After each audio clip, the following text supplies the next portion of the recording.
السلام علیکم ورحمۃ اللہ وبرکاتہ۔ آپ سب لوگوں نے موبائلیں پکڑی ہوئی ہے اور نیچے رکھ دو موبائلیں، نیچے رکھو، بات سنو، آپ لوگ ماشاءاللہ نیچے رکھو، آپ تو معزز ہیں، ہمارے سیٹ پہ میں بیٹھا ہوں، معزز آپ لوگ، ہم آپ کے لیے آئے ہیں، تو بات سنیں، ٹھیک ہے نا؟ موبائل پکڑیں گے، ویڈیو کر کے بال آگے لے کے جائیں گے، لوگ دیکھیں گے، ساری زندگی اسی میں رہیں گے، کسی نے فالو کیا نہیں کیا، کیا مجھ پہ اوپر کیا کمنٹ کر رہا ہے۔ جو لوگ یہ سوچتے ہیں کہ میں ویڈیو آگے بھیجوں اور مجھے فالوور ملیں گے، یہ ساری زندگی فالوور رہتا ہے، یہ دوسروں کو فالو کرتا ہے، یہ اپنی جو لیڈرشپ اللہ پاک نے اس لیے کوالٹی دی ہے نا، مسلمان تو دنیا میں خلافت کے لیے ہوا ہے، یہ اپنی اعمال کو پہچانے گا، اپنی چیزوں کو پہچانے گا، اپنی یقین کو اس جگہ پہ لے کے جائے گا جس کا اللہ پاک نے حکم کیا ہے۔ صحابہ نے کتنے سفر کیے سمندروں پر، کون کر سکتے ہیں سمندروں پہ سفر؟ صحابہ نے کیے، وہ ایمان کی بدولت ہے، یہ موبائلوں کی بدولت نہیں تھے۔ تو اس لیے آپ لوگوں سے گزارش ہے، موبائلوں کو نیچے رکھ کے ہمیشہ کے لیے سے چھٹکارا پائیں، اس چیزوں سے نکلے، سوشل میڈیا والے چیزوں سے، کیونکہ جتنے آپ لوگوں کو فالو کرتے ہیں، کبھی آپ کی جو سائنس کیا کہتی ہے آپ کو پتا ہے؟ کہہ رہے 6 سیکنڈ کا کنسنٹریشن ہے ایک بندے کا، اس سے زیادہ نہیں ہوتا۔ اور آج موبائل کیا کر رہا ہے؟ فیس بک، ٹک ٹاک، جلدی 2 سیکنڈ 3 سیکنڈ کا ویڈیو دیکھ رہے ہیں نا، کچھ نہیں ملتا، کچھ اور چلے جاتے ہیں، کچھ نہیں ملتا، کچھ اور چلے جاتے ہیں۔ تو انہوں نے ہمارے جو مائنڈ کا جو برین کا سیٹ اپ بنا دیا نا، وہ ایسے ہی بنا دیا، نہ والدین کی بات سنتے ہیں، نہ استاذہ کی بات سنتے ہیں، کیونکہ موبائل کی وجہ سے۔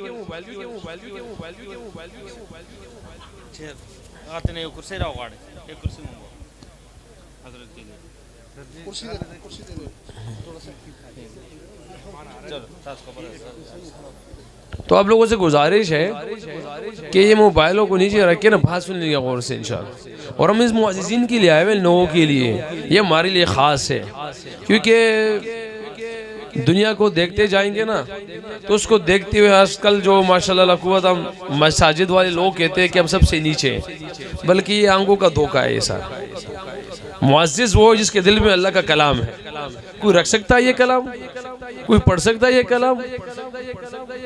تو آپ نے اس ایمان یقین کو اسی درجے پہ لے کے جانا ہے۔ اور آپ لوگوں کی ایک اور بات بتاؤں، جتنے بھی حفاظ ہیں یا جتنے بھی علماء اس کے بعد اللہ پاک آپ لوگوں کو بڑھائیں گے، تو اپنے آپ پہ فخر کرنا، فخر کرنا، ایسے نہ ہو کہ ہم سمجھے کہ یار میں ٹوپی پہنی یا داڑھی رکھ کے یہ پینٹ شرٹ والے مجھ سے بہتر ہے، اللہ کی قسم کبھی بہتر نہیں ہوں گے، ہم سب سے بہتر ہے، جو نبی کریم صلی اللہ علیہ وسلم کی سنت میں وہ سب سے بہتر ہے۔ ہم انگلینڈ میں تھے، تو مجھے اور شان مسعود کا آپس میں ہمارا ایک میچ تھا، تو ایک بندے نے مجھے گفٹ لا کے دیا، اس گفٹ پہ نا وہ تصویر تھی، اور تصویر کیا تھی تو اس پہ لکھا ہوا تھا الحمدللہ رب العالمین۔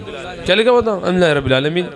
میں ان کی شہر پہ گیا ہوا تھا، سٹی پہ، دربشاہ، تو وہاں ان کے ساتھ میچ، ان کو بھی دیا مجھے بھی دیا، مگر ہمارا وہاں سے واپسی پہ کوئی 4-5 گھنٹے کا سفر تھا، تو وہ تصویر میں کبھی اوپر رکھوں کبھی نیچے رکھوں، کیونکہ مجھے تو پتہ کہ الحمدللہ رب العالمین کیا ہے، ان گوروں کو تو نہیں پتا تھا کہ وہ کیا ہے اس میں، بس وہ تصویر کو دیکھے، اس میں دیکھے ایسی کیسی لکھی رہی تھی نا، وہ اسٹائل میں لکھا ہوا تھا، تو اس میں دیکھے کہ نہ تو میری کوئی تصویر ہے، نہ کوئی والدین کی تصویر ہے، نہ کوئی پاکستان کا جھنڈا ہے، وہ ایسے ہی لکیر ہے، پتہ نہیں یہ کیا، ان کے ذہن میں سوالات شروع ہو گئے۔ آخر میں پکڑ کے نہ میں لے آیا، گاڑی میں رکھا، تو جب وہ اپنی جگہ پہ پہنچے، سسیکس ہماری وہ تھا، برائٹن سٹی تھی، تو انہوں نے اٹھا کے اس کو نا اوپر، وہ بیگوں کے سب سے اوپر رکھا، تو ہم اپنی کاؤنٹی میں جب انٹر ہوتے تھے، جو ہماری انگلینڈ میں، تو اس کے جاتے ہی رائٹ سائڈ پہ کمرہ ہوتا تھا، اس کے ساری دیواروں پہ نا تصویریں لگی ہوتی تھی، وہ عجیب و غریب قسم کی تصویریں ہوتی ہیں انگلینڈ میں، سب کو اندازہ ہونا چاہیے اس کا۔ تو جب ہم اندر گئے تو اس نے مجھ سے پوچھا ہے، کوچ نے، کیا رضوان یہ صبح، اس نے صبح پوچھا کہ آپ نے یہ تصویر، ہم سب نے نوٹ کیا، کبھی بیگ میں رکھ رہے ہو، کبھی وہ کارنر میں رکھ رہے ہو، کبھی ٹیبل کے اونچے رکھ رہے ہو، کبھی کہاں رکھ رہے ہو، کہ اس میں نہ آپ کی تصویر ہے، نہ پاکستان کا جھنڈا ہے، نہ کچھ اور چیز ہے۔ تو میں نے اس کو کہا کہ یہ ہماری قرآن شریف کا پہلے الفاظ ہے، تو اس نے کہا کہ یہ کیا ہے؟ میں نے کہا ہمارے لیے معزز ہے، تو اس نے پھر ترجمہ اس سے پوچھا مجھ سے۔ اب اس لیے میں آپ لوگوں کو کہتا ہوں کہ آپ لوگ قیمتی ہو، کیونکہ آپ لوگوں کو پتہ ہے کہ الحمدللہ رب العالمین اچھی طریقے سے ایکسپلین کر پاؤ گے۔ اب میں نے جتنے بھی، اللہ معاف کرے مجھے پہلے انگلش بھی نہ آئے، جتنی مجھے انگلش آتی تھی اس حساب سے میں نے اس کو سمجھایا. دوسرے کہ مجھے قرآن کا پتہ بھی نہیں تھا تفل، تو میں نے پھر بھی الحمدللہ رب العالمین کی تشریح کی اس کو کہ پہلے الفاظ یہ ہے کہ صبر شکر کے ساتھ اللہ کی تعریف بیان کی. تو وہ ساری باتیں سن کے اچھی طریقے سے نیکسٹ ڈے میں جب آیا تو آپ یقین کریں کہ وہ ساری تصویریں اس دیوار سے اتار کے اس پہ صرف الحمدللہ رب العالمین کی تصویر لگی ہوئی تھی. اب وہ مجھے میرے علم میں بھی نہیں تھی چیزیں، کیونکہ مجھے تو ایکسپلین کرنا بھی نہیں آتا. اب آپ جیسے معزز جو قرآن کو پڑھے ہوئے، جو سینوں میں لے کے چلیں، جو اس پہ 8-8 10-10 سال 12-12 سال لگا کے آئے ہوتے ہیں، اور وہ بھی کسی کو ایکسپلین کر دیں کہ ہمارے قرآن میں اللہ کی باتیں یہ ہیں، تو اس کو خود احساس خود فیلنگ ہونا چاہیے ہم سب کو کہ اس کا ایمان کیسے بڑھے گا، اس کے سامنے اسلام کیسے آئے گا. حالانکہ یہاں پہ ایک تن نے مجھ سے سوال بھی کیا جب میں انگلش میں بتا رہا تھا، تو اس نے مجھے کہا کہ یہ جتنی باتیں آپ نے بتائی ہم تو مسلمان کو دہشت گرد سمجھتے ہیں. اس نے یہ کہا کہ ہمارے نزدیک یہ تو دہشت گرد ہے. کہہ رہے آپ نے یہ باتیں کہاں سے بتائی؟ میں نے کہا یہ قرآن میں، یہ ساری باتیں قرآن میں. پھر اس نے قرآن مانگا، پھر اس کو میں نے قرآن گفٹ کیا، پاکستان سے قرآن لے کے گفٹ کیا، یہاں سے TCS کروا کے اس کو وہاں پہ قرآن پڑھوایا. نام نہیں لوں گا کیونکہ مجھے اچھی طرح یاد ہے جب اس نے اس کو قرآن گفٹ کہا، اس نے کہا مجھے قرآن، پھر یہ مجھے اس نے کہا کہ یہ کتاب مجھے بھی دے دو. تو اس کو میں نے کتاب منگوایا. تو جب میں ہم پویلین میں ہوتے ہیں تو ایک ہے دروازہ ہوتا ہے، اس سے اندر بہت سے لوگ نہیں آ سکتے. تو ایک دن میں جب باہر نکلا تو میچ ختم ہو گیا تھا، تو اس کے ہاتھ میں شراب تھا، یہ شراب کی بوتل تھی. تو اس نے کہا کہ میرا گفٹ، وہ ابھی تک آیا نہیں تھا، تو ہاتھ میں شراب تھی. تو میں نے ایسے سر نیچے کہ میں کہنے والا تھا کہ ابھی آیا نہیں ہے. تو اس نے فوراً شراب کی طرف دیکھ کے کہا سوری کہہ رہے وہ ایسے ہی بھاگے. تو ایسے ہی بھاگے. تو کل پھر وہ کچھ دنوں بعد قرآن آ گیا. تو جب میں نے دیکھا کہ وہ میچ ختم ہوا تو ہم واپس اوپر پویلین میں سارے اکٹھے ہو گئے. تو میں اندر گیا اپنے روم میں، اپنے بیگ میں قرآن نکال کے آیا ہوں. تو میں نے دیکھا وہ نہیں تھا. جب چلا گیا تھا تو میں واپس قرآن بیگ میں ڈال کے میں نیچے کوئی تقریباً 4 منٹ کی واک تھی جہاں میری گاڑی جو ہے نا کڑی تھی. تو کیونکہ ہر وہاں پہ ہے نا انگلینڈ میں میچ کے بعد تھوڑا سا بیئر شیئر شراب کا ماحول چلتا ہے وہاں پہ. تو جب میں نے بیگ میں قرآن ڈالا اور واپس اپنی گاڑی کی طرف گیا، حالانکہ وہ کوچز میں تھا، سٹاف کے کوچز میں، وہاں بھی بہت معزز ہے، مگر آپ لوگوں نے کیمرے لگائے ہوئے، نام نہیں لے سکتا. تو بہرحال وہ جب میں گاڑی پہ پہنچا تو گاڑی کے سامنے کھڑی تھی اور اس نے مجھے کہا کہ میں مانتا ہوں کہ اس قرآن کے لیے وہ جگہ مناسب نہیں ہے، یہ بہت معزز قرآن ہے. تو پتہ ان کو بھی ہے، پتہ پوری کائنات کو ہے کہ اس میں جو کچھ ہے وہ سچ ہے. اور اللہ پاک نے اللہ جل کے فضل سے اللہ پاک نے یہ جو بھی آج پڑھ رہے ہیں الحمدللہ، یہ جس کو بھی اللہ پاک نے قرآن پڑھایا ہوا ہے، یہ جس کے آج کے علماء ہے یا فاض ہے، مفتی صاحبان، شیخ الحدیث ہے، یہ اللہ پاک کی نعمت ہے کہ آج یہ لوگ زندہ ہیں الحمدللہ، ہمیں سکھا رہے ہیں، ہماری رہنمائی فرما رہے ہیں اور ہمیں ہماری زندگی آسان کر رہے ہیں. تو آپ سب لوگوں کو اس چیز پہ ایک تو آپ لوگوں کو مبارکباد، اور دوسرے پہ فخر کرنا چاہیے کہ ہم نبی کریم صلی اللہ علیہ وسلم کی امتی ہے اور اس پہ فخر کرنا چاہیے. اور اس میں جو کچھ ہے نا آج سے اس کی نیت کرنی چاہیے. سب سے گزارش ہے کہ اس میں سب کی نیت کرنی چاہیے کہ جو الفاظ اس کے اندر ہے اس کے نیچے زندگی بھی گزاریں گے انشاءاللہ. صرف نہیں کہ قرآن کو حفظ کیا اور خدا نخواستہ دنیا کی مشغولیت کی وجہ سے دنیا مشغول ہو جائے اور کچھ سال بعد 2 سال بعد سے بھول جائے، ایسے بہت سے ہم نے دیکھے ہوئے، تو پھر خسارہ ہے ان لوگوں کے لیے. اور حدیث میں کیا آتا ہے کہ جس نے قرآن کو سامنے رکھا وہ عزت کے درجات پہ بلند ہو جائیں گے، اور جس نے قرآن کو پوش ڈال دیا وہ ذلت کے درجات پہ جائیں گے. مفہوم ایسا ہے کہ شما فرمائے. تو یہ قرآن تو معزز ہے، اس کے ساتھ اللہ پاک نے عزت کا وعدہ ہے، اور اس میں بہت سی ایسی چیزیں ہیں. حالانکہ آپ لوگوں کو بہتر پتہ ہونا چاہیے، جیسے مغرب اور عشاء کے درمیان جو الف لام سجدہ تبارک الذی پڑھتے، قبر کا عذاب نہیں. میرا اور آپ کا ایمان یقین ہے قبر میں ہم نے جانا ہے، تو اس کا پھر اس یقین کے ساتھ ہو کہ قبر کا عذاب میرے پہ نہیں.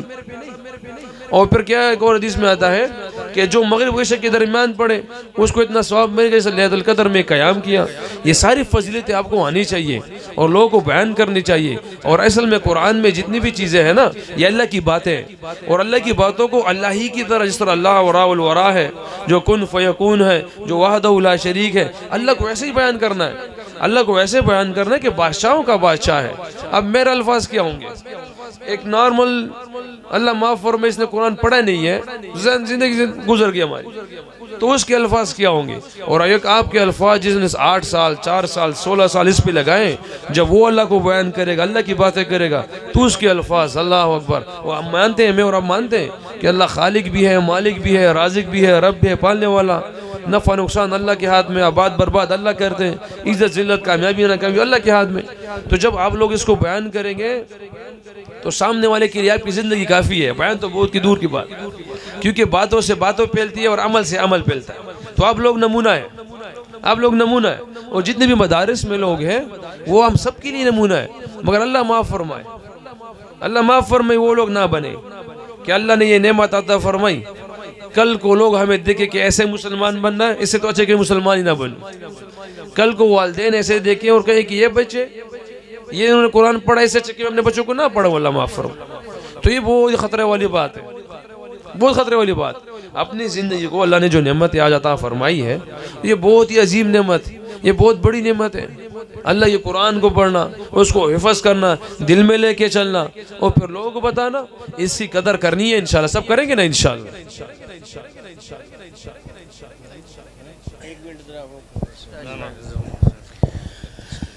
اچھا جی، اللہ جزائے خیر دے۔ بھائی رضوان صاحب گراؤنڈ سے آئے ہیں آپ لوگوں کے لیے، تو یہ باتیں آپ نے جو ان کی سنی ہے، اس کی سارے بچے بھی نیت کریں، بڑے بھی نیت کریں کہ قرآن کی زندگی کو اپنی زندگی میں لائیں گے، اللہ کے نبی صلی اللہ علیہ وسلم کی 24 گھنٹے کی زندگی کے طریقے ہم سیکھیں گے اور ساری دنیا کے سارے انسانوں کے اندر لانے کی محنت کریں گے۔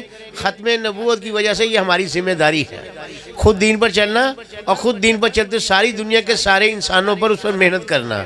تو اسی سلسلے میں ماشاءاللہ ہمارا لاہور کا اجتماع ہو رہا ہے، 14 فروری کو اجتماع ہوگا، 14، 15، 16 کو یہ دعا بھی ہوگی۔ تو ایک تو سارے نیت کریں کہ آج کے بعد میں نبی اکرم صلی اللہ علیہ وسلم کے کام کو کام بنا کے زندگی گزاروں گا۔ تو کون کون ارادہ کرتا ہے رسول پاک صلی اللہ علیہ وسلم کے کام کو کام بنانے کا؟ سب کا ارادہ نا جی؟ اب بتایا، ارادہ کر لیا۔ اب جو کہتے جب کام کو کام بنا لیا تو کام کو کرنے سے پہلے کام کو سیکھنا پڑتا ہے۔ حدیث کا مفہوم ہے جو بندہ اللہ کے راستے میں پہلا قدم نکالے گا تو پہلے قدم پر اللہ پچھلے سارے گناہ معاف کر دے گا۔ حدیث کا مفہوم ایک صبح یا ایک شام اللہ کے راستے میں لگا دینا دنیا و مافیا سے افضل ہے۔ ایک اور حدیث کا مفہوم ہے جو بندہ اللہ کے راستے میں نکل کر لوگوں کو اللہ کی طرف بلائے گا، سب سے پہلے اللہ پاک کی رحمتوں کا نزول ہوگا، آسمان کے فرشتے، بلوں کی چونٹیاں، سمندروں کی مچھلیاں اس کے لیے مغفرت کی دعا کرے گی۔ تو اس کے لیے ساتھی فرما دیں بھی یہاں کھڑے ہو کر جو بڑے ساتھی ہیں نوجوان، کہ اللہ کے راستے میں یہ اجتماع کے اوپر یا اجتماع سے پہلے یا اجتماع پر کون کون چلے 4 مہینے کے لیے نکلے گا؟ جی کھڑے ہو جائیں اپنی جگہ پر، اپنی جگہ پر کھڑے ہو جائیں۔ اور ماشاءاللہ، اور جی اور جی اور جی اور جی ایک جماعت چلے 4 مہینے کی، جی ماشاءاللہ، اللہ قبول فرمائے جی۔ اور جی جی ماشاءاللہ، جی ماشاءاللہ، اور جی فرمائے جی، ماشاءاللہ ماشاءاللہ، کھڑے ہوتے جائیں، کھڑے ہوتے جائیں۔ ہو گیا ماشاءاللہ، اور جی ماشاءاللہ، ایک چلے کا ارادہ، اللہ قبول فرمائے جی۔ اور جی ماشاءاللہ، اور جی جی پہاڑوں پر ماشاءاللہ ماشاءاللہ، 15 ساتھی ہو گئے جی۔ اور جی اوکے جی، اوکے، اللہ جزائے۔ اور جی فرمائے ماشاءاللہ، جی بھائی 16۔ اور جی بھائی یہ سارے اجتماع پر جائیں گے 14، 15، 16 فروری کو۔ اور بھائی ہماری جمعرات جو ہے، شب جمعہ جو ہوتی ہے ابراہیم مسجد میں ہوتی ہے، تو سارے ساتھیوں کے گزارش ہے ہر جمعرات ابراہیم مسجد شب جمعہ کے لیے بھی جائیں۔ تو سارے اس کی کوشش کریں گے۔ اور اجتماع میں شرکت کے لیے کون کون آئے گا؟ سارے آئیں گے نا انشاءاللہ تعالی؟ اللہ سب کا بیٹھنا سننا قبول فرمائے جی۔ اب یہ بھائی رضوان صاحب جو ہے نا وہ دستار بندی، ہاں جی بہت دیر ہو گئی ہے، دیکھ لیں اس طرح 3 بچوں کو لے لیں، 3 بچوں کی دستار بندی کر دیں، اس کے بعد پھر باقی آپ کر دیں۔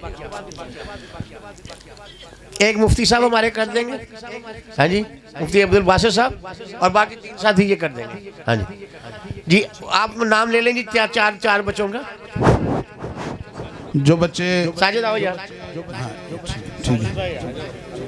جو بچے یہ بھی بھائی ساجد صاحب ہیں، ہمارے پاکستان کی کرکٹ ٹیم کے ٹیسٹ بولر ہیں۔